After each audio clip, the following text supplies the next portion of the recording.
আল্লাহ রাব্বুল আলামিন আমাদেরকে পৃথিবীতে একা একা ছেড়ে দেননি। পৃথিবীতে পাঠিয়ে দিয়ে আল্লাহ পাক আমাদেরকে আসমানি কিতাব দিয়েছেন। যুগে যুগে আসমানি কিতাব এসেছে, তাওরাত, জাবুর, ইনজিল, কোরআন এসেছে।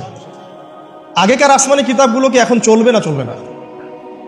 যখন থেকে নবী মুহাম্মদ সাল্লাল্লাহু আলাইহি ওয়াসাল্লাম নবী হয়েছেন এবং তার উপরে কোরআন নাজিল হয়েছে, এখান থেকে নিয়ে কিয়ামত পর্যন্ত অন্য কোনো আসমানি কিতাব কেউ মানলে কি চলবে না? চলবে না। এ বিষয়ে নবী সাল্লাল্লাহু আলাইহি ওয়াসাল্লামের একটা হাদিস বলি, তারপর সামনে যাই। একদিন নবী সাল্লাল্লাহু আলাইহি ওয়াসাল্লামের সামনে ওমর রাদিয়াল্লাহু আনহু বসে আছেন। কে বসে আছেন? ওমর রাদিয়াল্লাহু আনহুর নাম তো জানেন, ইসলামের দ্বিতীয় খলিফা। নবীজিকে বলছেন যে তাওরাতে কিছু সুন্দর কথা আছে ইয়া রাসূলুল্লাহ। এই কথা বা এই স্টেটমেন্ট শোনার সাথে সাথে নবী সাল্লাল্লাহু আলাইহি ওয়াসাল্লামের চোখ মুখ রাগে লাল হয়ে গেল। হাদিসটা মিশকাতে আছে। রাগে লাল হয়ে নবী সাল্লাল্লাহু আলাইহি ওয়াসাল্লাম বলছেন যে ইয়া ওমর, হে ওমর, তুমি আমার সামনে তাওরাত পড়ছো? জেনে রাখো, লাউ কানা মূসা হাইয়ান, যদি মূসা আলাইহিস সালাম এখন জীবিত থাকতো। তাওরাত কার উপর নাজিল হয়েছে? মূসা। তাওরাত পড়ছো আমার সামনে, তাওরাত যার উপর নাজিল হয়েছে সেই মূসা আলাইহিস সালাম যদি জীবিত থাকতো এখন, ফাত্তাবা'তুমুহু, আর তোমরা আমাকে বাদ দিয়ে তার অনুসরণ করতে, ওয়া তারাকতুমুনি, আমাকে ছেড়ে দিতে, লা দালালতুম আন সাওয়াইস সাবিল, তাহলে তোমরা অবশ্যই পথভ্রষ্ট হয়ে যেতে। তাওরাত পড়ছো, এখন যদি মূসা আলাইহিস সালামও জীবিত থাকতো আর তোমরা আমাকে বাদ দিয়ে নবী মূসার অনুসরণ করা শুরু করতে, তোমরা অবশ্যই জাহান্নামী হয়ে যেতে। লাউ কানা মূসা হাইয়ান, যদি মূসাও জীবিত থাকতো এখন, আবার যদি জীবিত করা হয় আলাইহিস সালাম, লাত্তাবা'নি, অবশ্যই তাকে আমার অনুসরণ করতে হবে। এটা কি বুঝতে পারছেন? এই কারণে শেষ জামানায় যখন ঈসা ইবনে মারইয়াম আসবেন, তিনি নতুন কোনো শরীয়ত নিয়ে আসবেন না। কি নিয়ে আসবেন? তিনি মুহাম্মদ সাল্লাল্লাহু আলাইহি ওয়াসাল্লামের অনুকরণ রূপেই পৃথিবীতে আসবেন ইনশাআল্লাহ। তো আল্লাহ পাক আমাদেরকে দিয়েছেন আল কোরআন, এবং কোরআন এর ব্যাখ্যা হচ্ছে হাদিস। নবী সাল্লাল্লাহু আলাইহি ওয়াসাল্লাম বিদায় হজের ভাষণে বলেছেন, এই হাদিসটা খুব ভালো করে মনে রাখবেন। তিনি বলেছেন যে তারাকতু ফিকুম আমরাইন, আমি তোমাদের মাঝে মাত্র দুটা বস্তু ছেড়ে যাচ্ছি। কয়টা বস্তু? দুটা বস্তু। লান তাদিল্লু মা তামাসসাকতুম বিহিমা, তোমরা কোশ্চিনকালেও পথভ্রষ্ট হবে না যতদিন পর্যন্ত এই দুটাকে আঁকড়ে ধরে থাকবে। ঠিক আছে?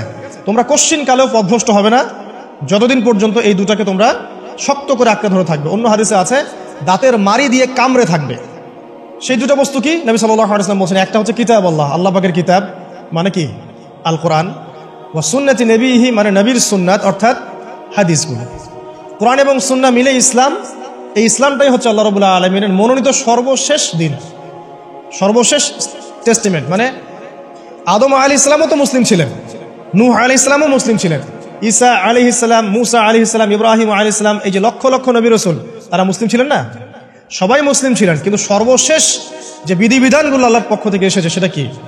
কোরআন এবং সুন্নাহ এবং ইসলামের এই নতুন রূপটা, সর্বস্বীকৃত সর্বনতুন যে রূপটা, এটা কিয়ামত পর্যন্ত থাকবে ইনশাআল্লাহ। তো ইসলাম চির প্রাচীন এবং চির নতুন, চির আধুনিক।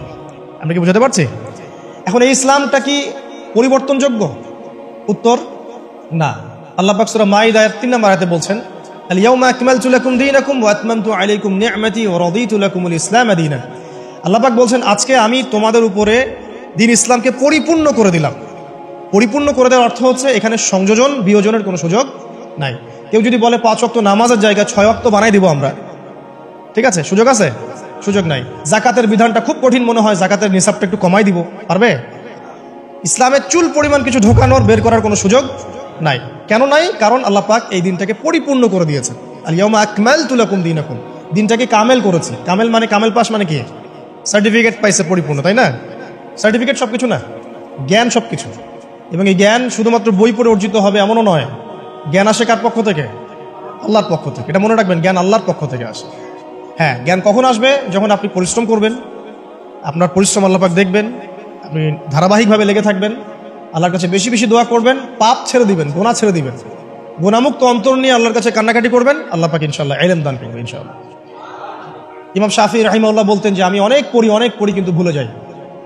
তার ওস্তাদ তাকে বললেন যে তুমি পাপ করা ছেড়ে দাও, যদি গুনাহ করতে থাকো তাহলে তোমার অন্তরে আল্লাহর নূর নাজিল হবে না। ঠিক আছে? গুনাহ মুক্ত অন্তর নিয়ে ইলম চর্চা করতে হয়। আল্লাহ পাক তৌফিক দান করুন, আমিন। আর ইলম অর্জন করে যদি অহংকার আর হিংসা চলে আসে, তাহলে সেই ইলম হবে শয়তানের ইলম। শয়তান প্রচন্ড আলেম ছিল, কিন্তু ইবলিস কি ছিল? আলেম ছিল। সে কিন্তু আলেম আর আবেদ ছিল, সে ইলম অনেক অর্জন করেছিল এবং আল্লাহ পাকের প্রচুর ইবাদত করত, কিন্তু তারপরেও কেন সে জাহান্নামী হলো? কারণ একটাই, আবা ওয়াস্তাকবারা, সে উদ্ধত হয়েছিল, অহংকার করেছিল। ইসলাম পরিপূর্ণ, এখানে সংযোজন বিয়োজনের কোনো সুযোগ নাই। এখন ইসলাম ছাড়া অন্য কোনো দিন মানলে কি হবে কিনা? আল্লাহ পাক সূরা আলী ইমরানের মধ্যেই বলছেন, ওয়ামান ইয়াবতাগি গায়রাল ইসলামি দীনান ফালা ইউকবালা মিনহু, কেউ যদি ইসলাম ছাড়া, এই পরিপূর্ণ দিনটা ছাড়া অন্য কোনো জীবন ব্যবস্থা তালাশ করে, তার পক্ষ থেকে কশ্চিন কালেও কোনো আমল কবুল করা হবে না। এটা কার কথা? আল্লাহর কথা। একটা জায়গায় আমি ফোকাস করি যে দিন পালন করতে গিয়ে সবচেয়ে বড় চ্যালেঞ্জটা হচ্ছে, সবচেয়ে বড় চ্যালেঞ্জ সেটা হচ্ছে আল্লাহকে পাওয়া। কি করা? যে আল্লাহর কাছ থেকে আমরা এসেছি সেই আল্লাহকে দুনিয়াতে এবং আখিরাতে পাওয়া, এটাই চ্যালেঞ্জ। আল্লাহকে যে ব্যক্তি পেয়েছে সে দুনিয়ার সব পেয়ে গেছে। আল্লাহকে যে পায় নাই সে আসলে কিছুই পায় নাই, ইহকাল পরকালের কিছুই পায়নি। এখন আমরা আল্লাহকে পাবো কিভাবে? এটা বড় প্রশ্ন না? যে আল্লাহর কাছ থেকে, যে জান্নাত থেকে আমরা পৃথিবীতে চলে আসলাম, আর সেই জান্নাতে যেতে হলে তো আমাকে আল্লাহকে পেতে হবে। আল্লাহকে পেতে হলে আমার কি কি করণীয়? খুব শর্ট করে আমি কয়েকটা পয়েন্টস আপনাদেরকে শেয়ার করছি। এক নাম্বার, আল্লাহকে পেতে হলে অবশ্যই তার নবী মুহাম্মদ সাল্লাল্লাহু আলাইহি ওয়াসাল্লামকে অনুসরণ করতে হবে। এছাড়া আল্লাহকে পাওয়ার দ্বিতীয় কোনো পথ নেই। আল্লাহকে পেতে হলে অবশ্যই তার নবী মুহাম্মদ সাল্লাল্লাহু আলাইহি ওয়াসাল্লামের আদর্শগুলো জীবনের প্রতিটা ক্ষেত্রে বাস্তবায়ন করতে হবে। চলাফেরা, ওঠা বসা, খাওয়া দাওয়া, ইস্তেঞ্জা করা, মুআমালাত, ব্যবসা বাণিজ্য, অর্থনীতি, সমাজ, রাষ্ট্র, সব ক্ষেত্রে আপনাকে মুহাম্মদ সাল্লাল্লাহু আলাইহি ওয়াসাল্লামের তরিকা, আদর্শটাকে ফলো করতে হবে। তাহলে আপনি আল্লাহকে পাবেন ইনশাআল্লাহ। যে ব্যক্তি আল্লাহকে পেয়েছে সে দুনিয়াও পেয়েছে, আখিরাতও পেয়েছে। যে আল্লাহকে পায় নাই, দুনিয়াও বরবাদ, আখিরাতও বরবাদ। এক নাম্বার তাহলে কি কাজ? আল্লাহ পাকের সর্বশেষ নবী মুহাম্মদ সাল্লাল্লাহু আলাইহি ওয়াসাল্লামকে অনুসরণ করা, তার আদর্শ মেনে চলা। দুই নাম্বার হচ্ছে 5 ওয়াক্ত নামাজ। আল্লাহকে পেতে হলে নামাজ লাগবে। নামাজ নাই, আল্লাহ নাই। ওয়াস্তাঈনু বিস-সাবরি ওয়াস-সালাহ, তোমরা সবর এবং সালাতের মধ্য দিয়ে আল্লাহর সাহায্য প্রার্থনা করো। আমরা এই জন্য নামাজে বলি ইয়াকা না'বুদু ওয়া ইয়াকা নাস্তাঈন, আমরা শুধু আপনারই ইবাদত করি এবং আপনার কাছেই সাহায্য প্রার্থনা করি। আল্লাহকে পেতে হলে নামাজের কোনো বিকল্প নাই। যে ব্যক্তি নামাজ পড়ে না, আল্লাহর সাথে তার কোনো সম্পর্ক নেই, নো কানেকশন। আপনি যে কোনো কিছু চাচ্ছেন, সেজদায় পড়ে আল্লাহর সামনে আত্মসমর্পণ করেই চাইতে হবে। ওয়াসজুদ ওয়াক্তারিব, আল্লাহ পাক কি বলেছেন? সেজদা করো, নিকটবর্তী হও। তো ব্যাখ্যা অনেক করা যায়। নামাজ না পড়লে কিন্তু মানুষ কুফরিতে লিপ্ত হয়। যে ব্যক্তি মান তারাকা সালাতা মুতাআম্মিদান ফাকাদ কাফারা, যে ব্যক্তি সালাতকে অস্বীকার করে, ফরজ নামাজকে অস্বীকার করে, সে ব্যক্তি কিন্তু কুফরিতে চলে যায়। ঠিক আছে? তারপরে বাইনা রাজুলি ওয়া বাইনা শিরকি ওয়াল কুফরি তারকুস সালাহ, একজন মুমিন বান্দা এবং অমুসলিমদের মধ্যে পার্থক্যই নামাজ। এক বাক্যে নামাজ না পড়লে ইসলামের রশিটা কেটে যাবে। মুআয বিন জাবালকে নবী সাল্লাল্লাহু আলাইহি ওয়াসাল্লাম বলেছেন যে যদি মান তারাকা সালাতা মুতাআম্মিদান, কেউ যদি সালাতকে ইচ্ছা করে ছেড়ে দেয়, ফাকাদ বারিআত মিন জিম্মাতিল্লাহ, সে ব্যক্তি আল্লাহর জিম্মেদারি থেকে মুক্ত হয়ে যাবে। তার উপর আল্লাহর কোনো জিম্মাদারি নাই, আল্লাহর নিরাপত্তা, জিম্মাদারি থেকে সে মুক্ত। তো 5 ওয়াক্ত নামাজ আল্লাহ পাক আমাদের সবাইকে জামাতের সাথে পড়ার তৌফিক দান করুন। এর পাশাপাশি নফল নামাজ বাড়িয়ে দেওয়ার তৌফিক দান করুন, এবং স্পেশালি তাহাজ্জুদের নামাজ যদি পারেন, 2 রাকাত হলেও নিয়মিত তাহাজ্জুদের নামাজ পড়ার তৌফিক আল্লাহ পাক আমাদেরকে দান করুন। আর নামাজের বাহ্যিকতা নিয়ে এত বেশি ঝগড়ায় যাবেন না। এখন আমরা যত ঝগড়া নামাজের বাহ্যিকতা নিয়ে, হাত বাঁধা, রফুল ইয়াদাইন, আমিন আর পায় পা, এগুলো নিয়ে ঝগড়া শেষ আছে? নাই। ইসলামের বিরোধী শক্তিরা হাত ভেঙে ফেলার পায়তারা করে ফেলেছে অলরেডি। হাতি না থাকলে আপনি বাঁধবেন কোথায়? মনে করেন আপনার হাতি নাই, বাঁধবেন কি উপরে না নিচে? এই হাত তো ভেঙে ফেলার পায়তারা করা হয়েছে। এখন আপনি পড়ে আছেন বাঁধার কোন জায়গায় বাঁধবেন সেটা নিয়ে, অথচ পুরো বৈশ্বিক চক্রান্ত মুসলিমদের বিরুদ্ধে হাতটাই ভেঙে ফেলে দিবে। তুই বাঁধবি কোথায় হাত? তারপর দেখব। এটা আমরা বুঝতে পারি না। এটা বোঝার জন্য যে জ্ঞান, ইলম, নূর দরকার, তা তো নাই আমাদের মধ্যে। এই জন্য আপোষের ঝগড়া নিয়ে পড়ে আছে। যে ছোটখাটো যে ইখতিলাফি মাসআলাগুলো চলে আসছে দীর্ঘদিন থেকে, এগুলোর কোনো সমাধানে আসতে পারবে না কিন্তু কেউ। পক্ষে বিপক্ষে কথা চলতেই থাকবে কিয়ামত পর্যন্ত, ওইগুলো নিয়ে আমরা ব্যস্ত আছি। তো আমি রিকোয়েস্ট করবো নামাজের আধ্যাত্মিকত্বের দিকে ফোকাস করেন। নামাজের আধ্যাত্মিকত্ব কি? আপনি আল্লাহর সামনে দাঁড়িয়েছেন, দুনিয়ার সাথে এখন আপনার কোনো সম্পর্ক নেই, আপনি এবং আল্লাহ, মাঝখানে কিছু নাই। নামাজে যা পড়ছেন, সূরা ফাতিহা, অন্যান্য সূরা, রুকু, তাসবিহ, সিজদা, তাশাহুদ, দরুদ, অর্থ বোঝার চেষ্টা করেন এবং অর্থের দিকে ফোকাস করেন, আল্লাহকে পাবেন ইনশাআল্লাহ। সিজদায়, রুকুতে যখন যাচ্ছেন, আপনি চিন্তা করেন যে আপনি মহাবিশ্বের মহা শক্তিধর আল্লাহ রাব্বুল আলামিনের সামনে মাথা নত করেছেন। আপনি চিন্তা করেন যে আল্লাহ আপনাকে দেখছেন। এখন যখনই মানুষ নামাজে দাঁড়ায়, আল্লাহ পাক তার দিকে দৃষ্টি নিবদ্ধ করেন, এবং যখন মানুষ এদিক ওদিক তাকানো শুরু করে নামাজে, আল্লাহ পাক মুখ ঘুরিয়ে নেন। হ্যাঁ, নামাজে ওই যে আমরা যে ডিজিটাল নামাজ পড়ি না, এখন ডিজিটাল মানে 4 রাকাত নামাজ 4 মিনিটে শেষ। এক রুকু করলে সেজদা পাওয়া যায় না, সেজদা তাসবিহ পড়লে আবার এদিকে দেখা যায় যে দ্বিতীয় সেজদায় চলে গেছে অলরেডি ওঠার আগে। অনেক ক্ষেত্রে ইমাম সাহেবরাও খুব দ্রুত নামাজ পড়ান, অনেক দ্রুত পড়ান। এত দ্রুত নামাজ পড়াবেন কেন? নামাজ জামাতে পড়লে সংক্ষিপ্ত করতে বলা হয়েছে, কিন্তু এত দ্রুত তো পড়তে বলা হয়নি। এখনও দেখবেন মক্কা মদিনায় গিয়ে নামাজ দেখবেন, মাশাআল্লাহ, নামাজটা তাদের মাশাআল্লাহ, এটার প্রশংসা না করলে হকা দেওয়া হবে। নামাজটা অসাধারণ, ধীর স্থিরভাবে ফজরের নামাজ 20 মিনিট, 15 মিনিট, 20 মিনিট পড়াচ্ছে নামাজ, রিল্যাক্স, নামাজে দাঁড়ালে চমৎকার তেলাওয়াত হচ্ছে, আপনি ভুলে যাচ্ছেন নিজেকে। তেলাওয়াত হবে চমৎকার, এবং সবচেয়ে ভালো যিনি তেলাওয়াত করতে পারেন তাকে নামাজে দিতে হবে। রিল্যাক্সে নামাজ পড়বে। ক্ষেত্র বিশেষে আপনি শর্ট করতে পারেন, কিন্তু সবসময় কেন আমরা 4 রাকাত নামাজ 3 মিনিটে শেষ করে দিব? আবার নামাজের পর দোয়াটা হবে লম্বা, অথচ নামাজটাই ছিল দোয়া, নামাজটাই কিন্তু দোয়া। এখন সেজদায় আমরা যদি কান্নাকাটি করতে না শিখি, আল্লাহর সামনে আমি মাথা নত করেছি, এখানে নিজের মনের যত আবেগ আকুতি দোয়া এগুলো আল্লাহর সামনে ঢেলে না দিতে পারি, এই দোয়া কালাম না শিখি, তাহলে তো নামাজের আধ্যাত্মিকত্ব অর্জন হলো না। সাহাবীরা কেমন করে নামাজ পড়তেন যে নামাজ পড়ার পরেও তাদের গা থেকে তীর বের করা যায়?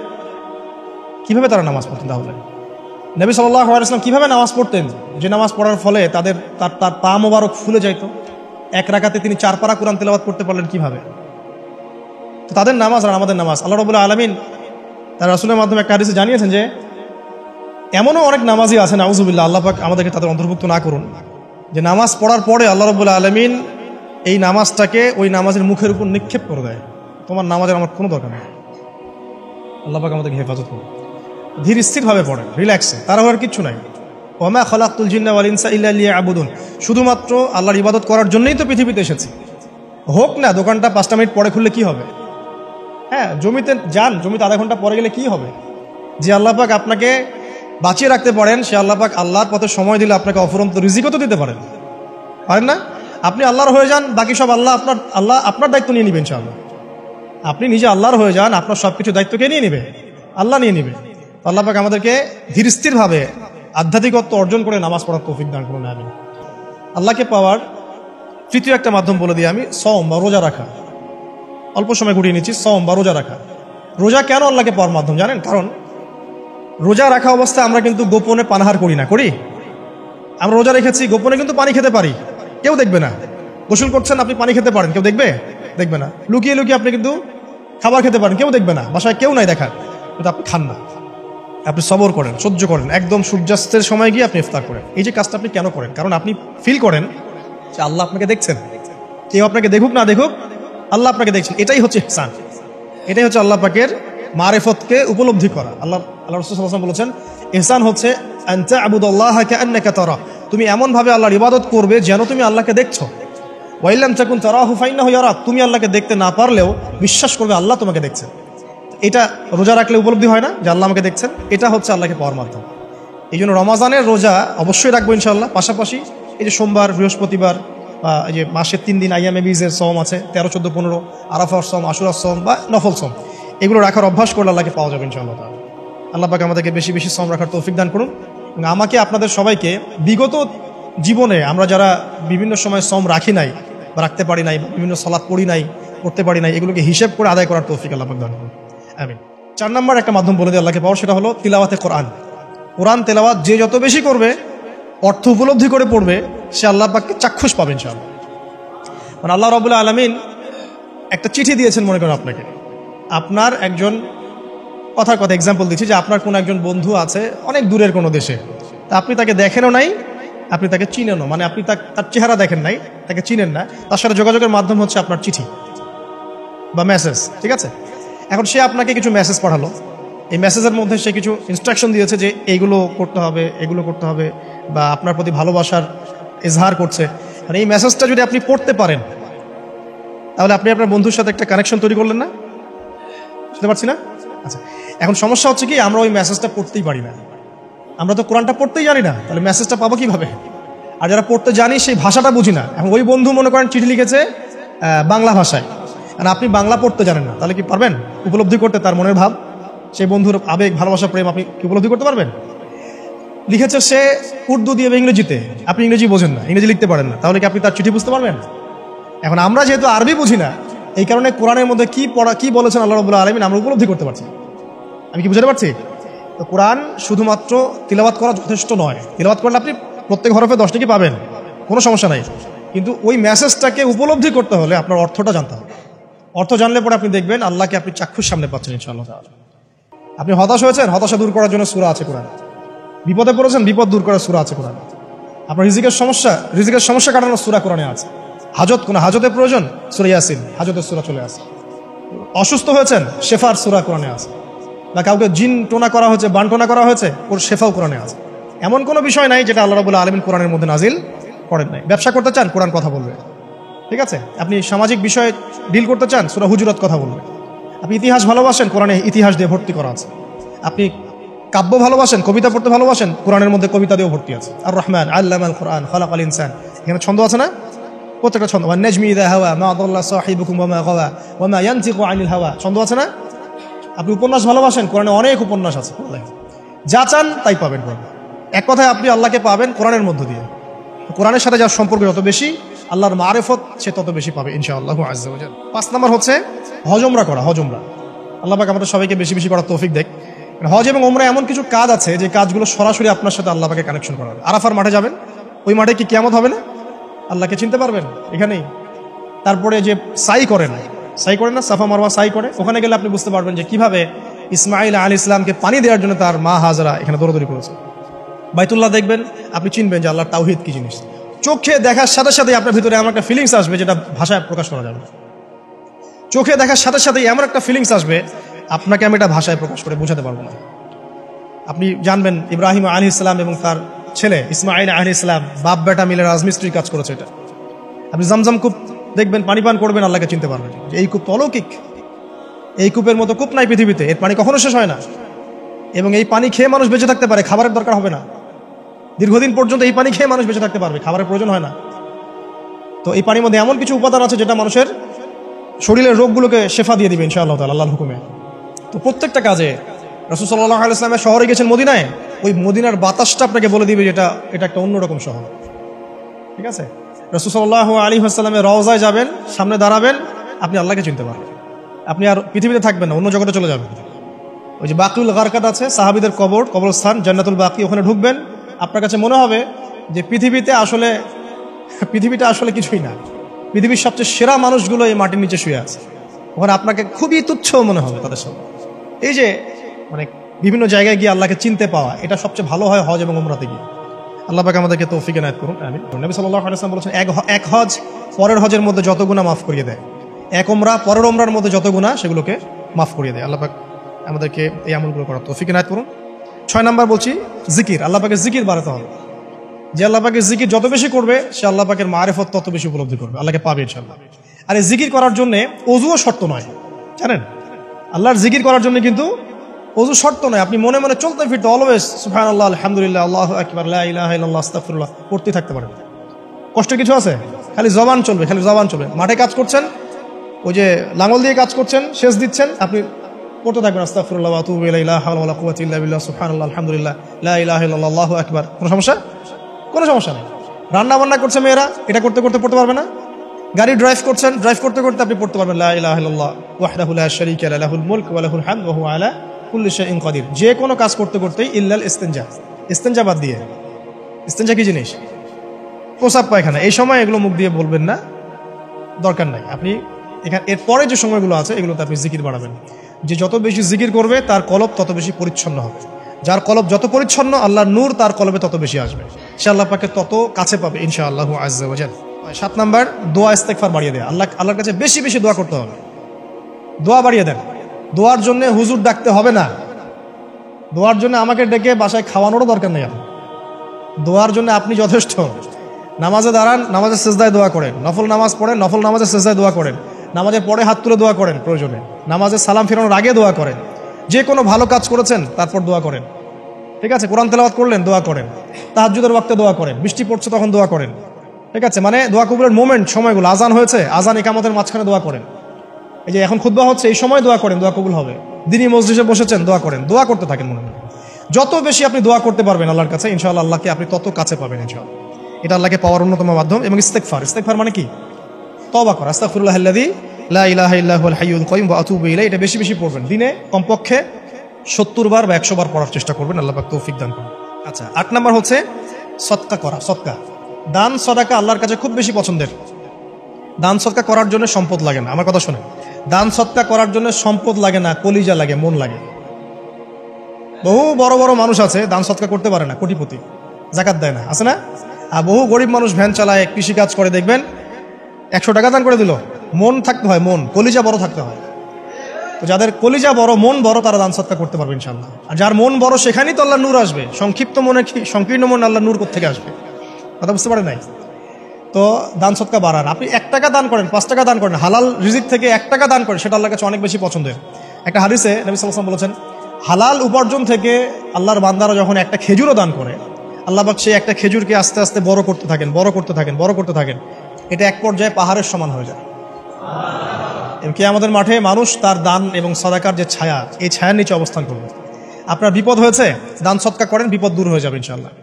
জটিল কোনো রোগ হয়েছে, কোনো ডাক্তার ট্রিটমেন্ট করতে পারছে না, সদকা করেন, রোগ ভালো হয়ে যেতে পারে ইনশাআল্লাহ।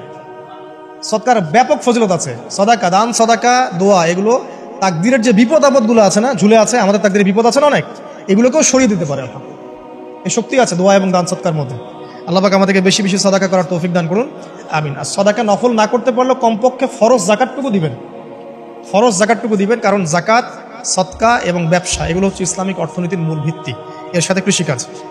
9 নম্বর হচ্ছে আমর বিল মারুফ এবং নাহি আনিল মুনকারের কাজ করা, মানে সৎ কাজের আদেশ করা, মানুষকে অসৎ কাজে নিষেধ করা। এই কাজটা যে যত বেশি করবে সে তত বড় ব্যবসায়ী। কারণ কি, আপনার দাওয়াতে, আপনার লেকচার শুনে, আপনার বই পড়ে, আপনার নসিহত শুনে যদি একটা মানুষও দিনের পথে ফিরে আসে, ওই একটা মানুষের সারা জীবনের যে নেক কাজ, এই সমস্ত নেক কাজের একটা অংশ আপনি পাবেন। আবার আপনি কাউকে অন্যায় থেকে বারণ করেছেন, আপনার দাওয়াত শুনে কেউ সিগারেট ছেড়ে দিয়েছে, মাদক ছেড়ে দিয়েছে, জেনা ছেড়ে দিয়েছে, পণ ছেড়ে দিয়েছে, বা হারাম সুদ ছেড়ে দিয়েছে, ওই মানুষটা এখন সারা জীবন যত ভালো কাজ করবে, এই পুরো ভালো কাজের একটা অংশ আপনি পাবেন ইনশাআল্লাহ।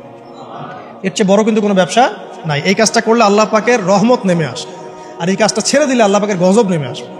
যখন মানুষ ন্যায়ের আদেশ এবং অন্যায় নিষেধ ছেড়ে দিবে, আল্লাহর গজব নেমে আসবে। আর মানুষ যত বেশি সৎ কাজে আদেশ করবে, অসৎ কাজে নিষেধ করবে, আল্লাহর রহমত তত কাছে আসবে ইনশাআল্লাহ। আল্লাহকে পাওয়া যাবে ইনশাআল্লাহ তাআলা করুন। আর সর্বশেষ একটা বলে শেষ করে দেই, সেটা হলো যে আল্লাহর দিনকে, আল্লাহর দিনের খেদমত করা বা দিনের কল্যাণে নিজেকে নিয়োজিত রাখা। আল্লাহর দিনের খেদমত করা বা দিনের কল্যাণে নিজেকে নিয়োজিত করলে আল্লাহ পাককে পাওয়া যাবে ইনশাআল্লাহ। এই পৃথিবীতে আল্লাহ পাকের সবচেয়ে গুরুত্বপূর্ণ জিনিসটা কি? নিয়ামতটা কি? আল্লাহর দিন না? এই দিন ছাড়া কি পৃথিবীতে আর কিছু আছে? একটা হাদিসে আসছে যে পুরো পৃথিবীটাই তো অভিশপ্ত। পুরো পৃথিবীটা কি? অভিশপ্ত। শুধুমাত্র দিনের এলেম অর্জনের জায়গা ছাড়া, তালেবে এলেমদের জায়গা ছাড়া, দিনী মাহফিলগুলো ছাড়া, যেখানে নামাজ হয়, এই জায়গাগুলো ছাড়া বাকি সব অভিশপ্ত জায়গা। তো এখানে পৃথিবীতে সবচেয়ে গুরুত্বপূর্ণ এবং ইম্পর্টেন্ট, আল্লাহর কাছে প্রিয় জিনিসটাকে, আল্লাহর দিন। তো আল্লাহর সেই প্রিয় জিনিসটাকে যারা এগিয়ে নেওয়ার চেষ্টা করবে, সেই দিনের খেদমত করার চেষ্টা করবে, দিনের জন্য একটা মসজিদ করা, একটা মাদ্রাসা করা, হ্যাঁ, একটা ভালো কোনো প্রকল্প করার চেষ্টা করবে, আল্লাহ পাক কি তাদেরকে রক্ষণাবেক্ষণ করবেন না? আল্লাহ পাক তাদের অভিভাবক হবেন না? নিঃসন্দেহ হবেন ইনশাআল্লাহ। এবং ইনশাআল্লাহ তাআলা তারা পৃথিবীতেও সফল হবে, পরকালেও ইনশাআল্লাহ তাআলা সাফল্যের চাদর তাদেরকে আঁকড়ে ধরবে ইনশাআল্লাহ তাআলা। আল্লাহ রাব্বুল আলামিন আমরা সবাইকে এই দুনিয়াতে আল্লাহকে পাওয়ার তৌফিক দান করুন, এবং যে কাজগুলো করলে পরে আল্লাহকে পাওয়া যায় সেই কাজগুলো বেশি বেশি করে করার তৌফিক আল্লাহ পাক দান করুন, এবং পরকালে আল্লাহ রাব্বুল আলামিন আমাদের গুনাহগুলোকে মাফ করে আল্লাহর রহমতের চাদরে আমাদেরকে আবৃত করে নিন। আল্লাহুম্মা আমিন।